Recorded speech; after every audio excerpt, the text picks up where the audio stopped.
Okay. మనం ఏం చేద్దాము అంటే ఈరోజు ప్రాసెస్ చేసే ముందుగా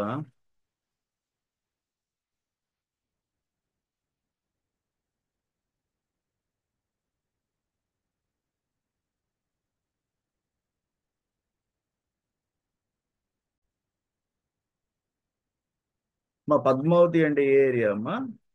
why Padmavathi MPPS Chettampalli. Okay. సరే, ఈరోజు మనం స్టార్ట్ చేస్తున్నాను. మనం ఏం చేద్దాము ఈరోజు? మనం డిస్కస్ చేద్దాం మ్యారేజ్ గురించి. మీరు చెప్పండి. ఎవరు? రంజిత్ సార్. మీరు ఏ ఏరియా సార్ మీది? రంజిత్ కుమార్ గారు. మాది ఖమ్మం డిస్ట్రిక్ట్ ఇల్లందు. ఓ, నిన్న మనం మాట్లాడాము, మీరు పంపించారు కదా నాకు. అవును సార్, అవును. అయితే నిన్న మీకు ఒక ప్రొఫైల్ ఇచ్చాను, ఏమైంది అది? కాంటాక్ట్ నెంబర్ పంపించారు కదా సార్ మీరు. మాట్లాడారు వాళ్ళతోటి? ఇప్పుడు అదే ఈ 11 అట్లా మాట్లాడదాం అనుకుంటా సార్, మార్నింగ్ ఎందుకని చేయలేదు నేను ఇంకా ఎందుకంటే మాట్లాడలేదా? 11 అట్లా మాట్లాడతాను సార్ వాళ్ళతో. అయితే మీరు ఏం చేయాలి, దీంట్లో ప్రాసెస్ ఏంటంటే సింపుల్ ప్రాసెస్. మీరు వాళ్ళకి నేను ప్రొఫైల్స్ ఇవ్వను ఎవరికి కూడా. ఓకే నేను సార్. నంబర్స్ ఇస్తాను. మనం ప్రతి ఆదివారం 10 గంటలకి ఇట్లా మనం జనరల్ గా ఒక ఫాలో అప్, అంటే మిమ్మల్ని నేను పిలుస్తాను. అంటే మీరు డిలే చేస్తున్నారు, మీరు ఎందుకు డిలే చేసుకుంటున్నారు, నేను పర్సనల్ గా ప్రతి ఆదివారం పిలిచి ఒక ఫాలో అప్ నేను చేస్తాను అనమాట. ఆ ఫాలో అప్ నేను ఎందుకు చేయాల్సి వస్తుంది అంటే, నేను చాలా మంది తల్లిదండ్రులను చూస్తున్నాను, వాళ్ళు మ్యారేజ్ ని అంత అంత జోక్గా ఎందుకు తీసుకుంటున్నారు. ఇప్పుడు మీకు టైం ముప్పై ముప్పై దాటిపోయింది. ముప్పై దాటిపోయినాక ఎందుకు మీరు అంత డిలే చేస్తున్నారు మ్యారేజెస్ ని? అది అనేది నేను మన పరిచయ వేదిక, వాసు యాదవ్ వివాహ పరిచయ వేదికలో మిమ్మల్ని నేనే పిలుస్తున్నాను. పిలిచి ఫాలో అప్ చేసి సమస్య ఏంటిది, ఎందుకు, అదేమన్నా జ్యోతిష్యం సమస్య అయితే నేను సపరేట్ గా నేను ప్లాట్ఫామ్ పెట్టున్నాను. మిమ్మల్ని సోమవారం, నాకు టైం సోమవారమే ఇవ్వగలుగుతున్నాను. చాలా మంది నాకు చాట్లు పంపిస్తున్నారు చూడమని. చూడాలి అంటే మీరు ఆ చార్ట్కి న్యాయం చేయాలంటే నేను 2-3 గంటలు కూర్చోవలసి వస్తుంది. అర్థమైందా? అది చాలా టైం ఇవ్వాలి. మీలాగా వాళ్ళు చెప్పినట్టుగా ఎలిక, పిల్లి, పాము, ముంగిస, ఆవు, పులి అయింది, స్త్రీ దీర్ఘ పొంతన కుదరటం లేదు, మాంగళ్య దోషాలు ఉన్నాయి, ఇట్లా చెప్పి నేను వివాహం ఆపటం అనేది నా వల్ల ఏ పని కాదు. నేను దాని మీద పెడితే 2-3 గంటలు నేను కూర్చోవాలి. దానికి మీరు గోశాలకు పే చేయాల్సి వస్తుంది. అర్థమైందా? నేను చార్ట్ చూశాను అంటే 2-3 గంటలు నేను పెట్టానంటే దానికి డబ్బులు, మీరు గోశాలకు డబ్బులు ఇవ్వాలి. అది మొహమాటం లేదు అందులో ఏ విధంగా. పోతే ఇక్కడ ఇక్కడ కూర్చొని మనం డిస్కస్ చేసేదానికి వివాహ, మనం మ్యాచ్లు సెట్టింగ్ అనేది మన వివాహ పరిచయ వేదిక లైఫ్ లాంగ్ నడుచుద్ది. అది మీరు న్యాయబద్ధంగా మీకు మ్యాచ్ కుదిరింది అన్నప్పుడు సంతోషంగా గోశాలకి కొంత డొనేట్ చేయండి.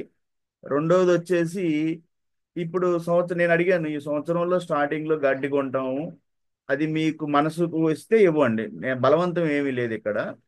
జ్యోతిష్యం చూస్తే మటుకి దానికి గోశాలకు మీరు డబ్బులు ఇవ్వాలి. ఓకే? ఎందుకంటే దానికి రెండు, మీలాగా ఈ పంతులు చూసే ఎలిక పిల్లులు, ఆవు పులులు, నక్షత్రాలు వేద నక్షత్రాలు అవుతున్నాయి, లేదా అమ్మాయి చాటులో గురుబలం తగ్గింది, ఆ పోతే ఇంకా చెప్తా, చాలా కాకమ్మ కథలు చాలా చెప్తున్నారు, ఇది రాసులు కలవటం లేదు. ఆ ఇక ఒక కారణం చేత వివాహం అనేది ఎప్పుడు కూడా ఆగదు. అది జ్యోతిష్యంలో చెప్పలేదు. జ్యోతి అంటే వెలుగు. జ్యోతిష్యం దారి చూపిస్తుంది, వెలుగు చూపిస్తుంది. అంతేకాని జ్యోతిష్యం వివాహాలు ఆపమని ఎక్కడా లేదు. కావాలంటే మీకు ఒక్కొక్క పేపర్ తోటి ప్రూఫ్లు ఇస్తాను. జ్యోతిష్యంలో ఎక్కడ కూడా వివాహాలు ఆపమని లేదు. వివాహాలు మనల్ని చేసుకోమనే చెప్తుంది. కాకపోతే ఏంటంటే దారి చూపిస్తుంది. అవన్నీ మీరు ఆ పంతుల దగ్గరికి వెళ్ళండి, నా దగ్గరికి రండి. రేపు రేపు జ్యోతిష్యం క్లాస్ పెడతాను తప్పనిసరిగా. మొన్న పోయిన ఆదివారం నేను ఈ వివాహ పరిచయ వేదిక పెట్టలేకపోయాను. వరుసగా శుక్ర, శని, ఆది, సోమవారం 4 రోజులు, ఎందుకంటే నేను తిరుపతి యాత్రలో ఉన్నాను. సో ఈ ఆదివారం నుంచి మళ్ళీ ప్రాసెస్ స్టార్ట్ అయ్యింది. సో ఇప్పుడు ఏంటంటే మనం వన్ బై వన్ మన వివాహాల గురించి మనం ముందుకెళ్దాం. ఓకే. ఇప్పుడు రంజిత్ కుమార్ సార్, మీకు నేను నిన్న నా నంబర్ ఇచ్చాను. ఆ నంబర్తో మీరు మాట్లాడండి. మాట్లాడేటప్పుడు చెప్పండి ప్రొసీజర్ ఏంటంటే, సార్ వాసు యాదవ్ ఒంగోలు నంబర్ ఇచ్చాడు, మీతో మాట్లాడమన్నారు, నేను పలానా అని చెప్పండి. ఇక్కడ కొన్ని విషయాలు మీకు చెప్తున్నాను. మీరు ప్రొఫైల్ వాళ్ళు అడిగేరు పెట్టండి అంటే కాదు. ప్రొసీజర్ ఏంటంటే కొంతమంది మహానుభావులు ఉన్నారు, ప్రొఫైల్ పెట్టించుకుంటారు, రెస్పాన్స్ ఉండదు. అది అది దారుణాతి దారుణం. సిస్టంలో ఇంత దారుణంగా ఉంటుందని నాకు అసలు తెలియదు. ఒక బిడ్డ గాని అమ్మాయి గాని అబ్బాయి గాని ప్రొఫైల్ పెట్టించుకున్నారు అంటే మీరు ప్రొఫైల్ ఇవ్వాలి. ఇవ్వలేదు అంటే అది సంస్కారం లేదు అక్కడ. అది మనిషి జన్మ అన్న తర్వాత సంస్కారం కూడా ఉంటది. ఇది వివాహం, పవిత్ర బంధం. ఇక్కడ ఎవరు ఎక్కువ కాదు, ఎవరు తక్కువ కాదు. అలా ఎవరన్నా ఫీల్ అవుతున్నారు ఇగోగా, అహంగా నేనే ఎక్కువ, మా దగ్గర అమ్మాయి ఉంది, మేము చాలా ఎక్కువ గొప్పలు, మేము ప్రొఫైల్ పెట్టించుకుంటాము. ఆ తర్వాతే మీరు ప్రొఫైల్ పెట్టించి ఎందుకు పెట్టించుకుంటున్నారు ప్రొఫైల్? ముందు అడగండి, వాళ్ళతో మాట్లాడండి. మీరు వాళ్ళతోటి మొదట మీరు మాట్లాడండి. మాటలు కలిసినప్పుడే ప్రొఫైల్ అడగండి. ప్రొఫైల్ అడిగారు అంటే మళ్ళీ మీరు ప్రొఫైల్ ఇవ్వాలి. మీరు మాటలే కలవలేదు, మీకు ప్రొఫైల్ ఎందుకు? మీరు ప్రొఫైల్ పెట్టండి అయ్యా, మేము చూస్తాములే అంటే ఏంటి మీరు ఏం చూస్తారు ప్రొఫైల్ పెట్టించుకొని? మీరు ప్రొఫైల్ పెట్టించుకున్న వాళ్ళు ప్రొఫైల్ ఎందుకు ఇవ్వటం లేదు మళ్ళీ మీరు? సో ఇవన్నీ కొంచెం తెలుసుకోండి. సమాజం ఇది, మనుషులం మనమే, మనకు కొంచెం మానవత్వం ఉంటుంది, కొన్ని సంస్కారం అని మనకి సంస్కృతి అన్నీ ఉన్నాయి. వివాహ బంధాన్ని ఏదో తమాషాగా జోక్గా చేసుకుంటాము మేము అంటే మీకు నష్టం అవుద్ది అందులో. మీ మీ ఇష్టం అది, నేను కాదన్నా నేను. మీకు ఎందుకు ఈ ప్లాట్ఫామ్లో ఎందుకు పిలుస్తున్నాను అంటే వివాహ బంధానికి ఎంత ప్రాముఖ్యత ఉంది, దాంట్లో సమస్యలు ఏం వస్తున్నాయి. మనిషి ఫోన్ చేస్తే, ఇప్పుడు నేను చెప్పాను నంబర్ ఇచ్చాను, మీరు ఫోన్ చేస్తే లిఫ్ట్ చేయలేదు అంటే ఏంటి అర్థం? దాని అర్థం మరి ఎందుకు నా పరిచయ వేదిక నుంచి వదిలి వెళ్ళిపోండి మీరు. మీరు ఫోన్ ఎందుకు లిఫ్ట్ చేయటం లేదు? మీరు వెళ్ళి బ్రోకర్ల దగ్గరికి వెళ్ళండి, వాళ్ళకి డబ్బులు ఇవ్వండి, వాళ్ళ చుట్టూ తిరిగి నా పరిచయ వేదికలో ఉన్నారు అంటే, నేను ఒక నంబర్ ఇచ్చాను అంటే వాళ్ళు ఫోన్ చేశారు అంటే మీరు ఫోన్ ఎత్తాల్సిందే. ఎత్తి వాళ్ళకి ఆన్సర్ చెప్పాలి.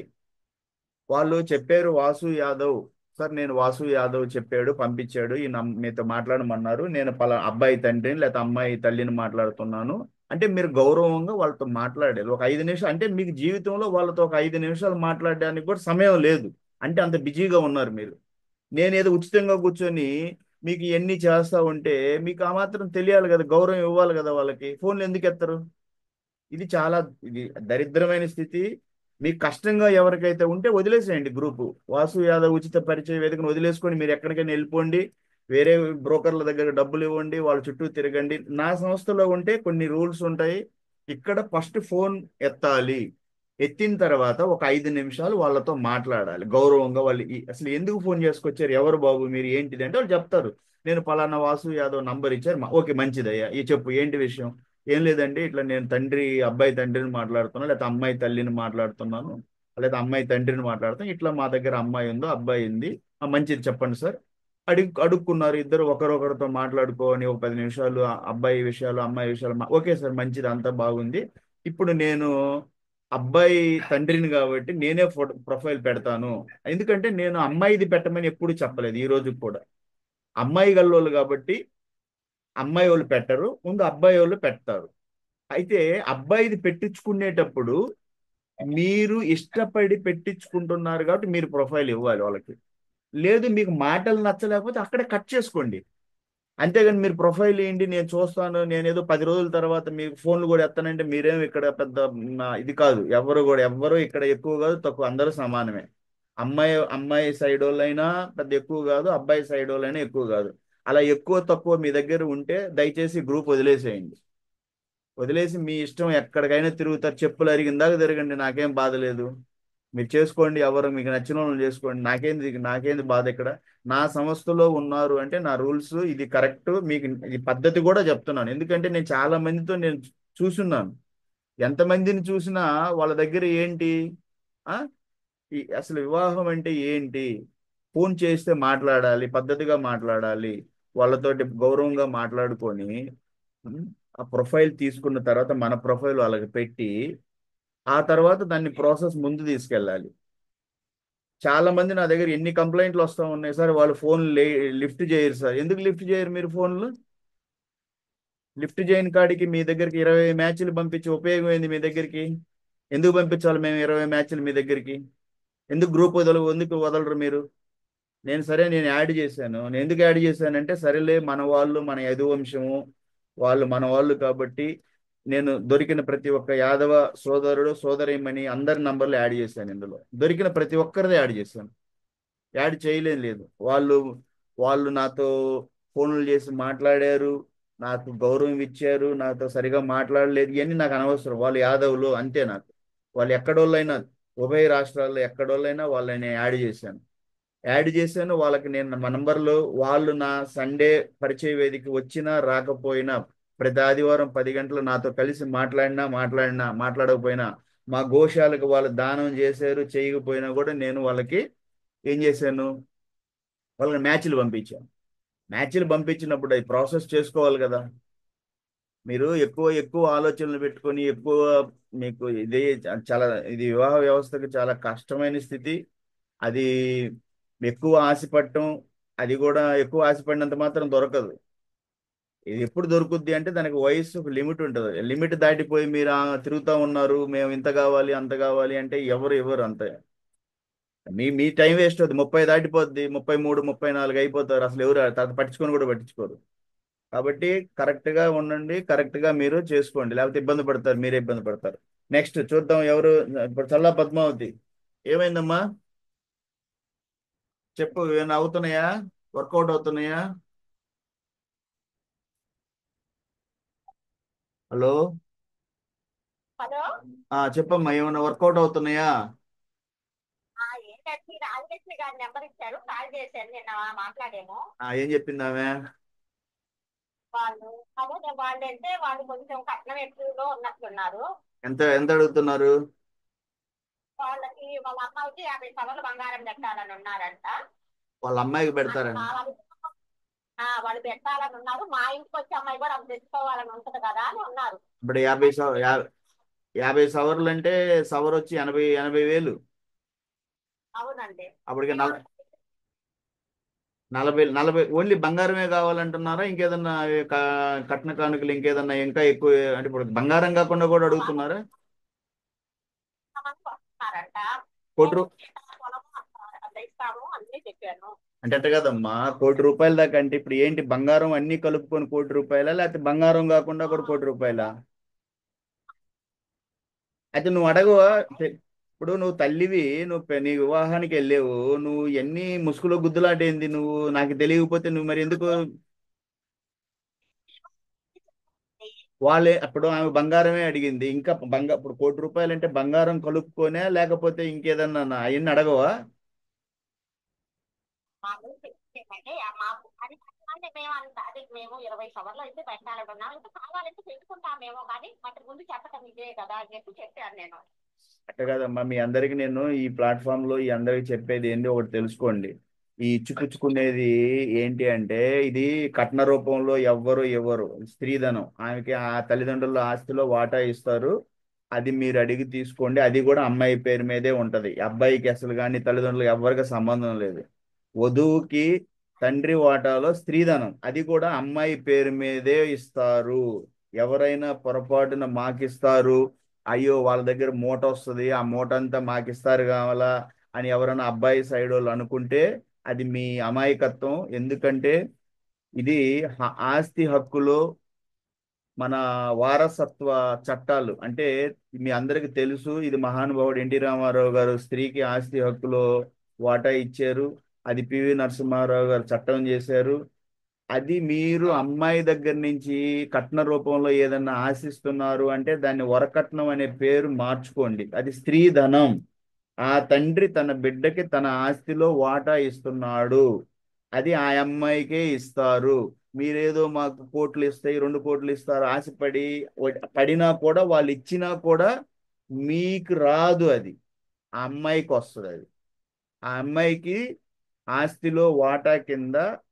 ఇప్పుడు ఒక అమ్మాయి ఒక అబ్బాయి తల్లిదండ్రులు, అక్కడ 3 వాటాలు అవుతాయి. ఎందుకంటే అంటే తల్లిదండ్రులకి ఒక వాటా, అబ్బాయికి ఒక వాటా, అబ్బాయికితో సమానంగా అమ్మాయికి వాటా, ముగ్గురు వాటా. తల్లిదండ్రులకి ఎందుకు వాటా అంటే, రేపు ఆ తల్లిదండ్రులను చూడకపోతే ఎక్కడికి పోతారు వాళ్ళు, అందుకని వాళ్ళకి ఒక వాటా ఉంటుంది.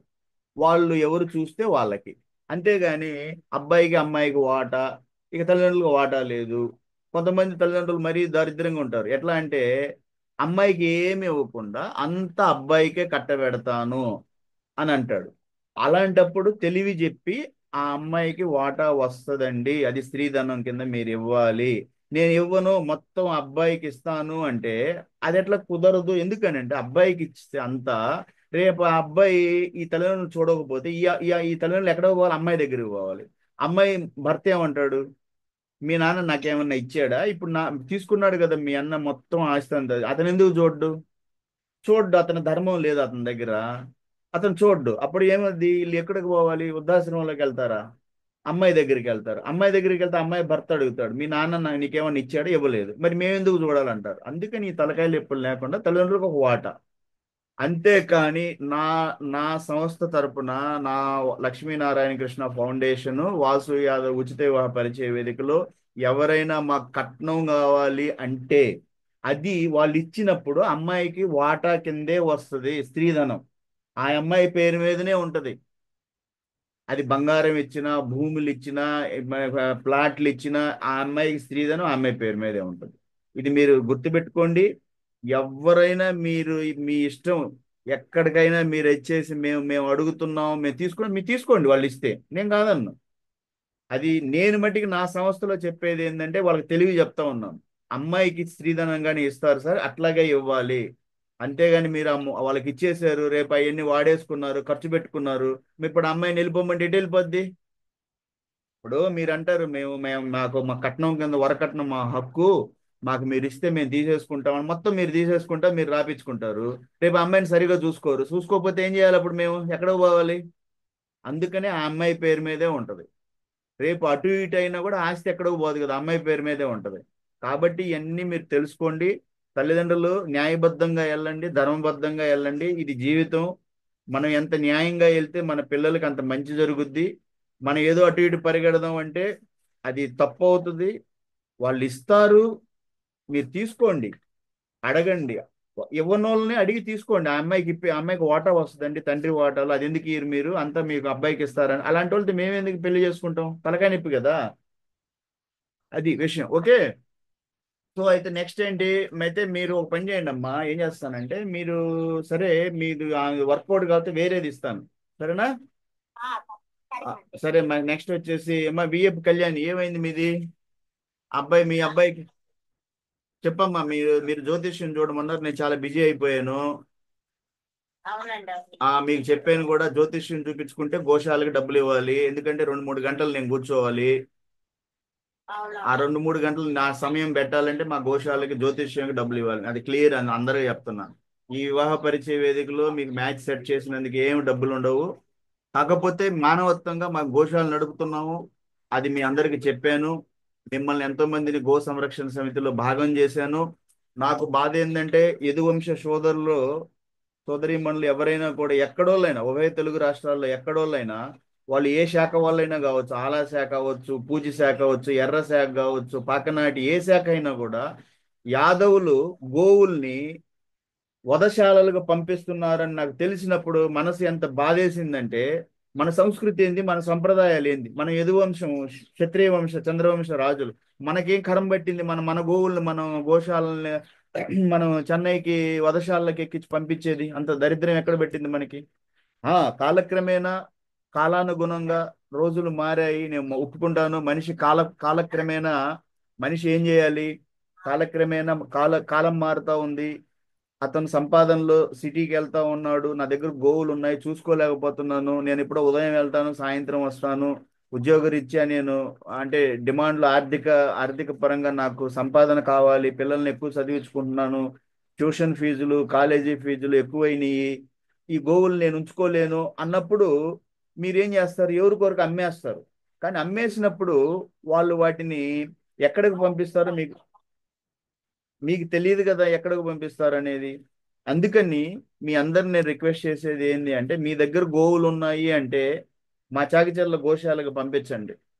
అంతేగాని ఎవరికి కూడా అమ్మితే వాళ్ళు ఎక్కడికి పంపిస్తారో మీకు తెలియదు. అవి వాళ్ళ పెంపకానికి వెళ్తాయా, వధకి వెళ్తాయా, ఏ చెన్నై అలాంటి వధశాలకు వెళ్తాయా మీకు తెలియదు. మాకు దగ్గరలో చాకిచర్ల, ఉలవపాడు మండలం, ప్రకాశం డిస్ట్రిక్ట్, చాకిచర్ల, ఇప్పుడు ప్రకాశం డిస్ట్రిక్ట్ కింద వస్తుందో లేదో ఉలవపాడు మన చాకిచర్ల, మీరు చాకిచర్ల గోశాలకు పంపించండి. అక్కడ వాటిని సంరక్షించిన బాధ్యత నేను వాసు యాదవ్ మీకు ప్రమాణం చేస్తున్నాను.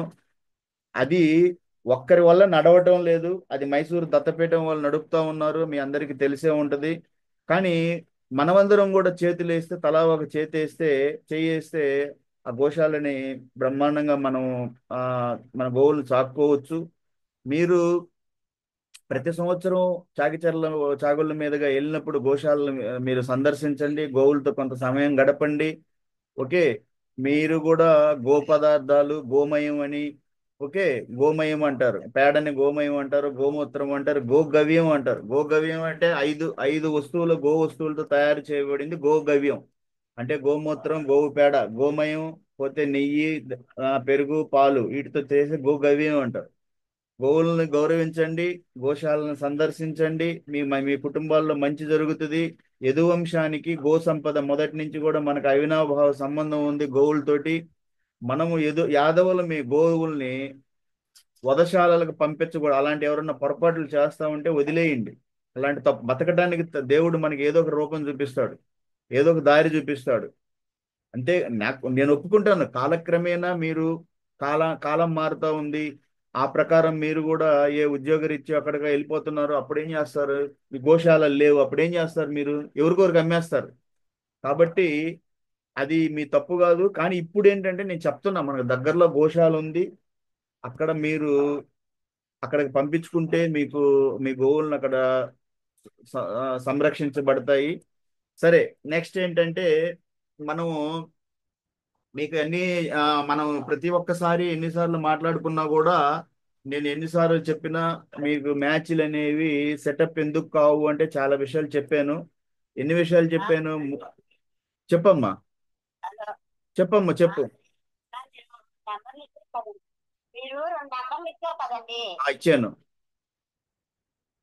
వాళ్ళకి ఫోన్ చేశాను, మావే అని ఆవిడకి. ఆవిడ ప్రొఫైల్ పెట్టమంటే పెట్టాము. ఓకే. వాళ్ళు కూడా పెట్టారు. కాకపోతే ఏంటంటే అది నెల్లూరు దగ్గర కావలి అంటండి. అదే వాళ్ళ ఆయన గారు ఏమో దూరం అని అన్నారంట. సరే, అవన్నీ చూసుకోండి. మీరు దగ్గరలోనే కావాలి అనుకున్నప్పుడు నేను మీకు దగ్గరలో ఇచ్చాను, వాటితో మాట్లాడుకోండి. మీకు వర్కౌట్ కావట్లేదు అనుకున్నప్పుడు విచారించుకోండి, ఎందుకు వర్కౌట్ కావట్లేదు. నేను ముఖ్యంగా 3 విషయాల్లో మీకు పెళ్ళిళ్ళు సెటప్ కావట్లేదు. నేను చూశాను. నేను ఏం చూశాను? ఒకటి, మీరు ఫోటోలు చూసుకుంటున్నారు, ఫోటోల్లోనే మీరు వదిలేసుకుంటున్నారు, ఫోటోల్లోనే నచ్చుకోవటం లేదు, చీరలు మార్చినట్టు ఫోటోలు చూసేస్తున్నారు, తీసేస్తున్నారు. అక్కడ ఫోటోల్లో అంటే నేను చెప్పేది ఏంటంటే అమ్మా, మన వివాహ వ్యవస్థని 3 విషయాలు చాలా దరిద్రంగా వివాహ వ్యవస్థని మన ఆపేస్తా ఉన్నాయి. ఒకటి వచ్చి, మీరు ఫోటోలు చూస్తారు, ఫోటోల్లో చూసి ఫోటో నచ్చలేదు అంటారు, తీసేశారు. ఇంకొక మ్యాచ్ ఇవ్వండి అంటారు. ఆ ఫోటోల్లో ఏం చూస్తారు? ఇంకో 4 ఫోటోలు అడిగి తీసుకోండి, మీరు వీడియో కాల్ మాట్లాడుకోండి. అర్థమవుతుందా? తర్వాత రెండోది వచ్చి, వివాహ వ్యవస్థని ఎక్కువ నష్టం చేస్తున్నది జ్యోతిష్యం. ఎలిక పిల్లి అయిందో, ఆవు పాము అయింది, ఆవు పులి అయిందని మీరు వివాహాలు మానుకొని, నన్ను అడిగారు చాలా మంది. ఏమని అడిగారు? సార్, వాళ్ళకి జ్యోతిష్యం వచ్చా రాదా, మీరు ఎట్లా కనుక్కోమంటారు? నేను ఒక విషయం చెప్పాను. మీకు ఒక కారణం చెప్పి వివాహం వద్దనే వాడికి జ్యోతిష్యం రాదు. నేను రాసిస్తున్నా పేపర్ మీద. ఒక్క కారణం చెప్పి అసలు జ్యోతిష్యం ఎప్పుడు కూడా వివాహాన్ని ఆపమని చెప్పలేదు. మీకు కావాలంటే గ్రంథాల్లో నేను పేజీ నంబర్లు అన్ని పంపిస్తాను. మీకు లేస్తే వాళ్ళు ఈ ఎలిక పిల్లి అయింది, నక్షత్రాలు కలవటం లేదు, రాసులు కలవటం లేదు, నాడీ దోషాలు ఉన్నాయి, ఘనదోషం అంటే అమ్మాయి రాక్షస గణం అయింది సార్. ఆ ఒక్క కారణం చేత, అమ్మాయి రాక్షస గణం అయితే ఆ ఒక్క కారణం చేత వివాహం ఆపరు. పోతే సార్, ఇద్దరు నాడులు కలవటం లేదంట, అమ్మాయిది అబ్బాయిది మధ్య నాడి అయింది సార్, ఏకనాడి దోషం అంట. అయితే అయితే ఏంది? వివాహం ఒక కారణం చేత వివాహం ఆగుద్దా? ఆగదు. ఇంకా ముందుకెళ్ళాలి. సార్, వాళ్ళిద్దరు రాసులు కలవడం ఏమైంది? రాసులకి షష్టాష్టకాలు 6, 8 అయింది. అయితే వివాహం ఆగుద్దా ఏంది? ఒక కారణం చేత ఆపేవాడు వాడేం జ్యోతిష్కుడు? అది న్యాయం కాదు. అది ఎవరైనా అలాంటివి చేస్తా ఉంటే మీరు అడగండి. ఆ వివాహం వద్దు అంటానికి 10 కారణాలు చెప్పగలగాలి. జ్యోతిష్యం అనేది వెలుగు చూపిస్తుంది, దారి చూపిస్తే కానీ వివాహం ఆపమని చెప్పలేదు. సార్, స్త్రీ దీర్ఘ పొంతం లేదు సార్, ఏక నక్షత్ర దోషం ఉందంటే వీళ్ళకి. ఏక నక్షత్రం అయినా కూడా పాద భేదం, ఇద్దరు పాదాలు మారితే, రాసులు మారితే వివాహం చేసుకోవచ్చు. ఏకరాశి అయింది సార్, వద్దన్నాడు. ఒకే రాశి అంట, ఒకే రాశి అయినా నక్షత్రాలు మారితే, పాదాలు మారితే వివాహాలు చేసుకోవచ్చు. ఇంకా నేను చెప్పాను మొదటి నుంచి, మీకు అందరికీ ఒక పేపర్ పంపించాను. అందరికీ మీకు నేను సర్వార్థ చంద్రిక మొదటి భాగం రాయబడింది శ్రీ బ్రహ్మశ్రీ ముల్లపూడి లీలాకృష్ణమూర్తి గారి ఆ సర్వార్థ చంద్రికలో మీకు ఒక పేపర్ నేను కాపీ చేశాను, పంపించాను.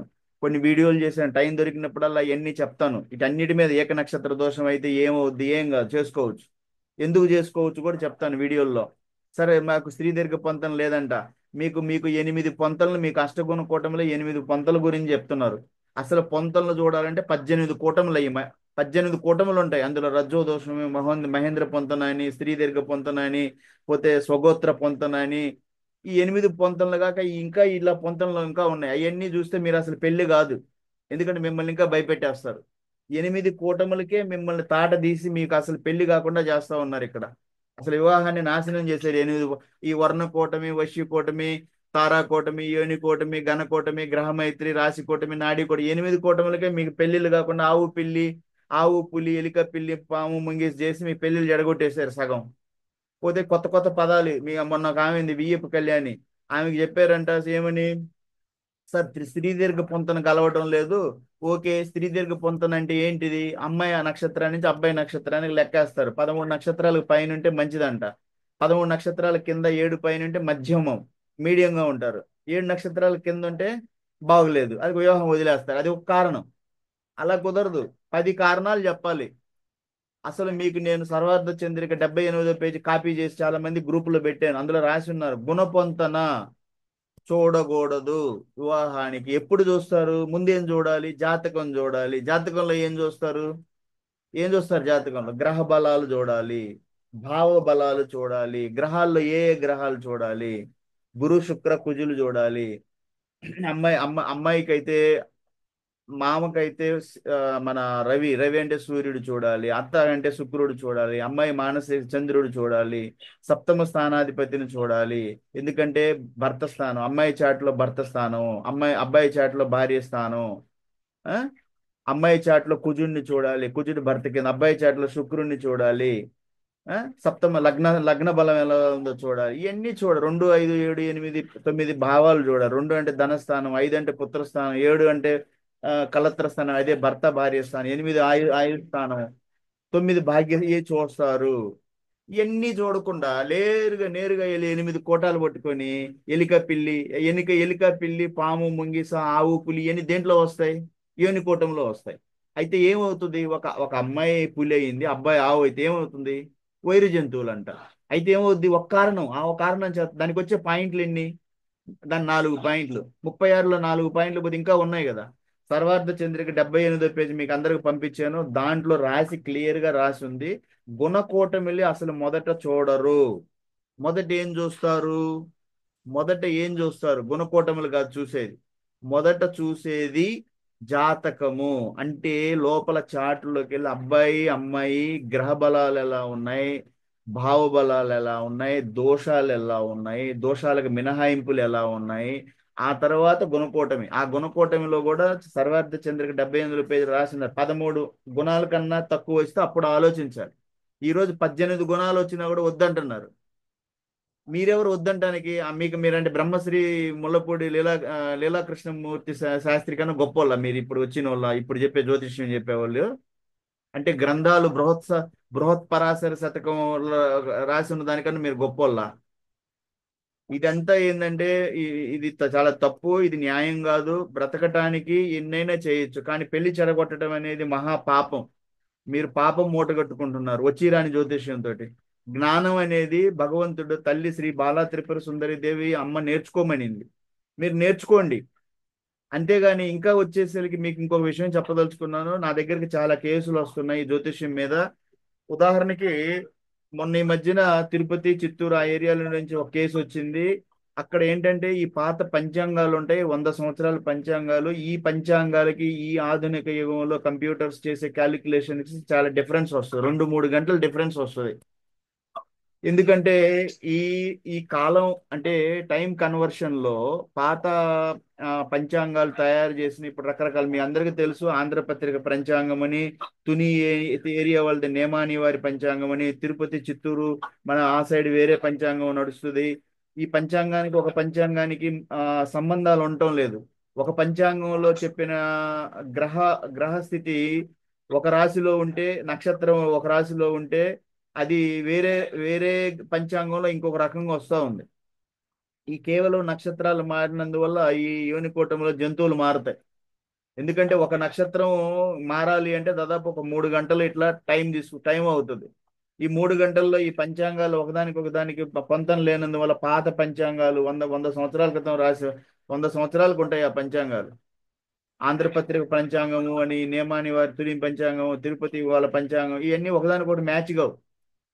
ఇలా మ్యాచ్ కానప్పుడు అది ఎట్లా కరెక్ట్ జ్యోతిష్యం అది వాటిని పట్టుకొని మీ వివాహాలు ఆపుకోవటం, మీరు అన్న టైం అంతా మీరు టైం వేస్ట్ చేసుకుంటా తిరుగుతా 30 సంవత్సరాల పిల్లల్ని తీసుకొని వాళ్ళు పెళ్లిళ్ళు చేయకుండా తిరుగుతూ ఉన్నారు. ఇది ఎక్కడ న్యాయం ఇది? తర్వాత పోతే మీరు ఇంకొక సమస్య ఏంటంటే ఈ అధికంగా ఆలోచిస్తూ ఉన్నారు. Over expectations. అంతా అందంగా కావాలి, మూటలు కావాలి, పెద్ద పెద్ద మూటలు ఇవ్వాలి వాళ్ళు. ఆ అమ్మాయి 5-2 అయితే 5-9 కావాలి, పెద్ద వాళ్ళు మూట ఇవ్వాలి. ఇవన్నీ ఎక్కడ కుదురుతాయి? మీకెంత ఇస్తుందా? మీకెంత ఉంది? ఆ మీరు ₹1,00,00,000 మీరు ఆశించారంటే మీ దగ్గర 5-6 కోట్ల ఆస్తులు ఉండాలి. మీ దగ్గర 5-6 కోట్లు లేకుండా మీకు కోటి ఎవరు ఇస్తారు? ఎందుకు ఇంత ఆశలు? మీరు అన్నీ కావాలంటే ఎక్కడ దొరుకుతాయి? అందంగా అమ్మాయి, మంచి మంచి అమ్మాయి కావాలి, మంచి కుందన బొమ్మలాగా ఉండాలి. మీ అబ్బాయి ఎట్టున్నా పర్లేదు. ఆ మీ అబ్బాయి ఎట్టున్నా కానీ మీకు మట్టి కుందన బొమ్మ కావాలి. ఎట్లా కుందన బొమ్మ? కుందన బొమ్మ అబ్బాయిని చేసుకుంటుందా? ఎందుకు ఆలోచించరు మీరు ఇవన్నీ? అమ్మాయి కుందన అందరు అందాల అప్సరస కావాలి. ఈ అప్సరస అబ్బాయిని చేసుకుంటుందా? అబ్బాయి అంత అందంగా ఉన్నాడా? ఇవన్నీ చూసుకోవాలి కదా. మాకు 1,00,00,000 కావాలి, 1,50,00,000 కావాలంటే మీ దగ్గర 6 కోట్లు కావాలి. ఉన్నాయి మీ దగ్గర 6 కోట్లు, లెక్కలు పెట్టుకోండి, చూపించు వాళ్ళకి. ఆస్తుల రూపంలో వాళ్ళు అడుగుతారు. మీరు 1,50,00,000 ఇచ్చేవాడు మిమ్మల్ని అడగడా మీకు ఎంత ఆస్తుందో? వాడు అమాయకుడు, వాడు ఏమైనా విచారించుకోడు? అంతన కళ్ళు మూసుకొని మీకు 1,50,00,000 చేతిలో పెడతాడా? అయినా 1,50,00,000 ఇచ్చేది మీకెవరు? అమ్మాయికి ఇస్తారు స్త్రీధనంగా. మీ మనసులు మార్చుకోండి. ఎవరైనా నాకు కోట్లు కావాలి, 1,50,00,000 నాకు ఆస్తి కావాలంటే నీ దగ్గర 6 కోట్లన్న ఆస్తులు ఉండాలి. ఆ ఆస్తులు వాళ్ళు అడుగుతారు. రేపు మీ ఇంటికి వచ్చి చూపించండి ఎక్కడున్నాయి మీ ఆస్తులు అంటారు. తీసుకెళ్ళి చూపించాలి వాళ్ళకి. మీ డాక్యుమెంటేషన్ చెక్ చేస్తారు, రిజిస్ట్రేషన్ డాక్యుమెంట్లు, ఈసీలు తీపిస్తారు. ఎందుకు? డబ్బు ఇచ్చుకునేవాడు అంత అమాయకుడా మీకు అతను 1,50,00,000 తీసుకొచ్చి మీ చేతుల్లో పోయటానికి? అన్ని చెక్ చేస్తారు. వాళ్ళు వస్తారు, మీ ఈసీలు తీస్తారు, రిజిస్ట్రేషన్ డాక్యుమెంట్లు చూస్తారు, శాలరీ స్లిప్లు అడుగుతారు. అబ్బాయి శాలరీ ఎంత? 1,50,00,000 అడుగుతున్నారు. అబ్బాయి శాలరీ చూపించండి, శాలరీ స్లిప్ ఎంత, ఎంత వస్తుంది శాలరీ, కటింగ్లు ఎంత పోతున్నాయి, అవి మీకు అంటే మొత్తం టోటల్ గా షేర్లతో కలిపిస్తాం. కొంతమంది ఈ మధ్య షేర్లతో కలిపి ఇస్తున్నారు. ఇవన్నీ మీరు ఏంటంటే మనసులు మార్చుకోండి. ఒక పద్ధతిగా వెళ్ళండి. పద్ధతిగా వెళ్తే పెళ్లిళ్ళు అవుతాయి. మాకు కోట్లు కోట్లు అది మిమ్మల్ని అసలు ఆశపోతోళ్ళు అనుకుంటారు. వాళ్ళు 10 మందికి చెప్తారు వీళ్ళు వీళ్ళు వీళ్ళు వీళ్ళు అసలు ఆశపోతోళ్ళు, వీళ్ళు కట్నాలు పిచ్చి ఉంది వీళ్ళకి అని. ఎవరు రారు కూడా రారు. అదే మీకు మీ ఇమేజ్ని డ్యామేజ్ చేసుకోమాకండి మార్కెట్లో. మన సంస్థలోకి వచ్చారు అంటే నా సంస్థలో మీరు వచ్చినా రాకపోయినా మిమ్మల్ని అందరినీ యాదవులు, నా సోదరులు సోదరీమణులని కలిపాను ఇందులో. అది మీ ఇష్టం. వదులుకొని వెళ్ళిపోవాలంటే వెళ్ళిపోండి. ఇక్కడ ఏం అభ్యంతరాలు లేవు. మీకు ఎవరిని ఇక్కడ భయపెట్టి ఫోర్స్ చేసి నేను ఉంచట్లేదు. నా యాదవ సోదరులు అని మీకు ఇక్కడ పెట్టాను. మీ అందరికి మ్యాచ్లు సెట్ చేయాలనే నేను కష్టపడతా ఉన్నాను. అది నా ఆఖరి శ్వాస ఉన్నంత వరకు కూడా, నేను ఈ భూమి ఉన్నంత వరకు ఇది నడుస్తుంది. నా సేవా సంస్థ, నా లక్ష్మీనారాయణ కృష్ణ ఫౌండేషన్ కింద. మీకు జ్యోతిష్యం అన్నప్పుడు నేను 3 గంటలు నేను కూర్చోవాలి కాబట్టి దాని వరకే నేను, మాకు అది కూడా మా గోశాలకి ఇవ్వండి అని అడుగుతాను. మిగతానికి వివాహాలు మీరు కుదిరితే అది మీ మనస్సు ప్రకారం మా గోశాలకు దానం చేయండి. మీకు ఇష్టం లేకపోతే లేదు, నేను బలవంతం ఏం లేదు దానికి. మీరు వివాహాలు మీరు సెటప్ చేసుకొని మీ పిల్లలతో సంతోషంగా ఉండండి. దానికి ఏం పెద్ద కష్టమేం లేదు. సరే, అయితే మీరు ఎవరైనా నాకు ఏమన్నా చెప్పాలి అనుకున్నప్పుడు నా పర్సనల్ నెంబర్కి నేను మిమ్మల్ని నేను కోరేది ఏంటంటే, మీకు తెలుసు నేను చాలా బిజీగా ఉంటది.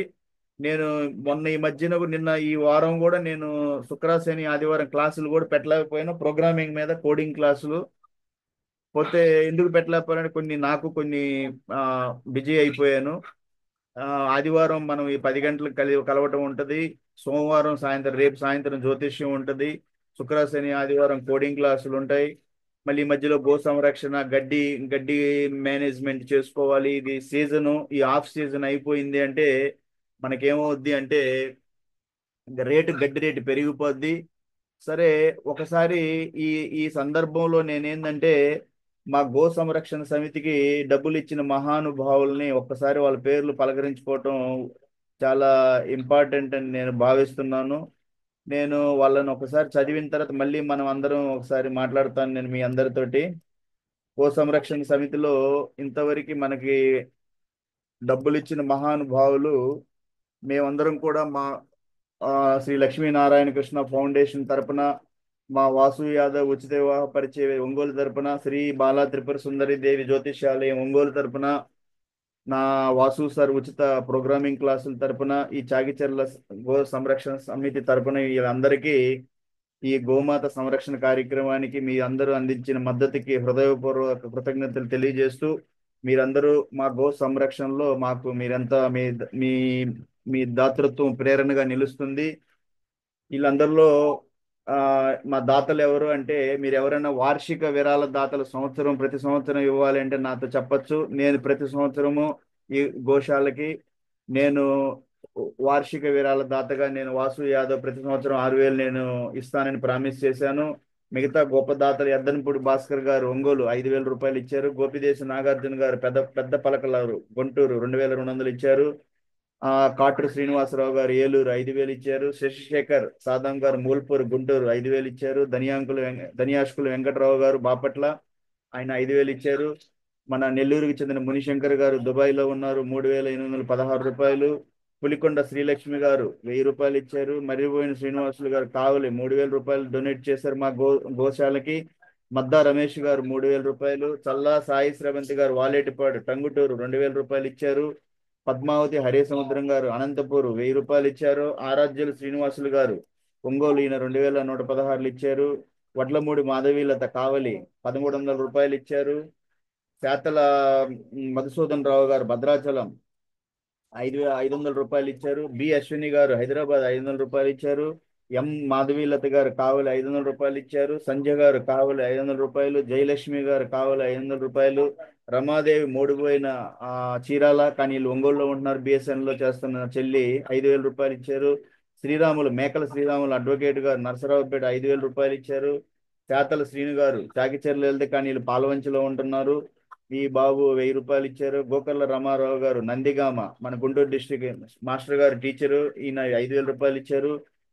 సుబ్రహ్మణ్యం, ఈ సుబ్రహ్మణ్యం వాళ్ళ బాబు మన కర్ణాటక వికాస్ బ్యాంక్ లో మేనేజర్ గా చేస్తున్నారు, హుబ్లీలో. తిరుపతి 1,116 ఇచ్చారు. మర్రిపోయిన చంచమ్మ కావలి మా చెల్లెలు 550 రూపాయలు బెల్లం కొనమని ఇచ్చింది. పెడిపిని చంద్రశేఖర్ గారు నెల్లూరు 1,116 ఇచ్చారు. బక్కమంతులు శ్రీను గారు, ఈయన పోస్ట్ మాస్టర్ గా చేస్తున్నారు, వాలేటిపాడు టంగుటూరు 3,000 ఇచ్చారు. మాదాల రాజేష్, ఈ బాబు చెన్నైది 1,000 రూపాయలు ఇచ్చారు. ఎలగనమోని పద్మావతి టీచర్ గారు శంషాబాద్ 1,000 రూపాయలు ఇచ్చారు. భట్రాజు శివరాజు గారు బీజీ నాథ్, భట్రాజు గోపీనాథ్ గారు వాళ్ళ నాన్నగారి పేరు మీద మచిలీపట్నం, ఈయన 1,116 చదివించారు మా గోశాలకి. ఈ అందరి దాతల తరపున నేను మిమ్మల్ని అందరినీ కూడా మా గోశాలలోని మా గోమాతలు అందరూ కూడా మీకు ఆయురారోగ్యాలు అష్టైశ్వర్యాలు, మీ కుటుంబాలందరూ సుఖ సంతోషాలతోటి మీరందరూ మీ మీ కుమార్తె కుమారుడు మీ అందరికీ కూడా వివాహాలు మంచి జరిగి మీ కోరుకున్న విధంగా మీకు అందరూ మంచి సంబంధాలు కుదిరి సంతోషంగా ఉండి మీ ఆనందోత్సాహాలతో ఉండాలని మా గోమాతల తరపున మిమ్మల్ని అందరినీ నేను ప్రార్థిస్తున్నాను. గోమాతల తరపున ఇప్పుడు మనం ఏం చేద్దాము అంటే నెక్స్ట్ ఎవరున్నారు సార్? పోలు ఓబులేష్ గారు చాలా రోజుల తర్వాత. సార్ మీ బాబు పంచాయతీలో చేస్తున్నాడు.